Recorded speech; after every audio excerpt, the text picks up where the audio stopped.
новите 1,6 милиони евра за развој на иновативни продукти и услуги, како и трансформирање на македонското туристичко село во Скопско Нерези во македонско стартап село. Директно ќе стимулираме нови собствени бизнеси.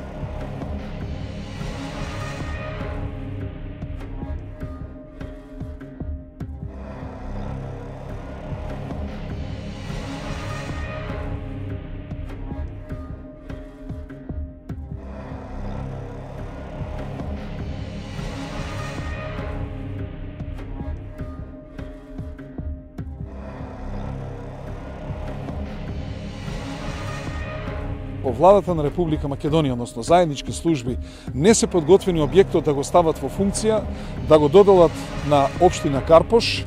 Сакаме овој објект да го ставиме во функција, да биде во интерес на граѓаните на Карпош и на Скопје, да биде интересен објект за туристите кои што доаѓаат овде во нашиот град и во исто време да креираме нови 50 работни места.